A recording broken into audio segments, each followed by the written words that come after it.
I'm Jamie Walker, Research Fellow at Osgoode Hall Law School's Urban Law Center. Today, we're going to City Hall to speak with Elyse Parker, Director of the Public Realm for the City of Toronto. Join us as we explore how the city defines and utilizes its public space. Elyse, can you tell us a little bit about how you first became involved with the city's graffiti management program? One of the objectives of this new city council and of Mayor Rob Ford was to deal with graffiti vandalism in the city in a much more concerted way. And the bureaucracy was asked to come up with a plan that would help to eliminate graffiti vandalism, which is truly a blight on city streets. We came up with a plan to address graffiti vandalism on a comprehensive basis. The graffiti management plan has 4 aspects to it. The first is rigorous enforcement against graffiti vandalism. The second point is support for people or businesses who have been victimized by graffiti vandalism. The third point is support for the street art community and for legal street art across Toronto. And the fourth point is better coordination of all aspects of graffiti, whether it is graffiti vandalism or graffiti art, or mural art or street art. So, given the 4 aspects of the city's graffiti management plan, what are the different municipal bylaws that are affected? There is what's known as the graffiti bylaw, which was amended through the development of this plan. And for the first time, the city has determined that not all graffiti was vandalism. So this was a major breakthrough, if you will. The new graffiti bylaw also speaks to graffiti art being appropriate to or consistent with neighborhood characteristics, which clearly means that in an area like Queen Street West, there would be much tolerance for graffiti art, yet the same piece could be entirely inappropriate in another part of a city. How does the city's graffiti management program reflect trends in other cities around the world that are facing similar issues involving graffiti and the use of public space? Every major municipality is confronting issues related to graffiti vandalism. Every municipality has a slightly different way of responding to these issues.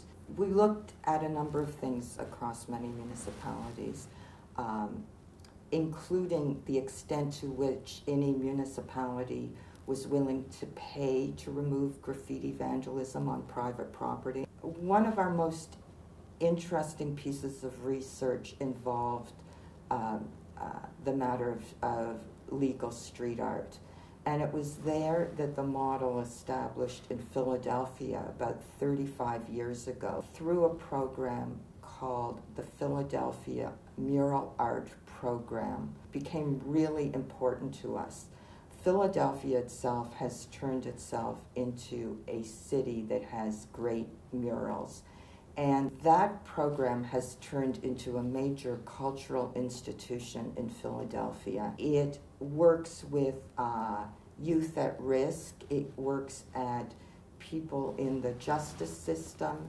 It works with neighborhoods. It's become a world model of how to create great street art across the city and how to engage a community who might be tempted to turn to a life of vandalism and to direct their efforts into legal street art and other forms of street art. Something we also found in our research is that street art is a reality. It's here to stay. The world changes around us, and we are now working within a world in which street art is very much considered a legitimate form of art and something that the city needs to work with. What are some of the challenges in terms of enforcement against graffiti vandalism? I would say that the most difficult challenge in terms of enforcement is that it's the property owner who has been victimized by graffiti vandalism who is then forced to take further action to remove graffiti vandalism. Someone will be vandalized, they will clean up their property, and their property will be re-vandalized. And this goes into a cycle, and it is tremendously frustrating. One of the first things we look at as to whether a piece of, we'll call it graffiti just generally, is art or vandalism, is whether there's permission for the particular piece. And the silly example that we use is that if someone painted the Mona Lisa on the side of City Hall, regardless of its artistic merits, if there was not permission of the city to put up the Mona Lisa, then it has to be considered vandalism. We've set up a graffiti panel, which will be established in September, and that panel is going to be looking at instances where there are questions of whether pieces are vandalism or not. That panel is composed of city staff who are, for the most part, architects, city planners, arts administrators, landscape architects, who have experience looking at neighborhoods. To a certain extent, the artistic merits of any piece are irrelevant if they are not supported by the particular property owner. And that's where we come into issues of freedom of expression and the ownership by the property owner of what should go on their property. Previously, the old graffiti bylaw had pieces coming to community council, and city councilors were in a position where they felt they had to determine whether a flower on the back of someone's garage was art or not. And that was not something that they wanted to be in the position of doing for the most part.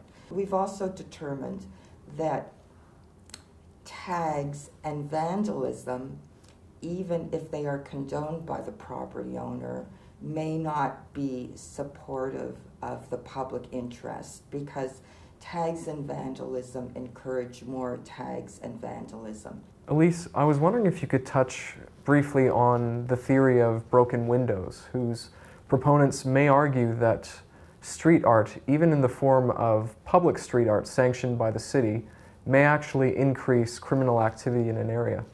Rigorous enforcement against graffiti vandalism is required, because there is no doubt that graffiti vandalism breeds more graffiti vandalism. At the same time, I don't believe that graffiti art necessarily breeds more graffiti vandalism, especially if we throw into it the matter of the location. Is there anything that I haven't mentioned that you think is important to know, either about the city's graffiti management program or the START project?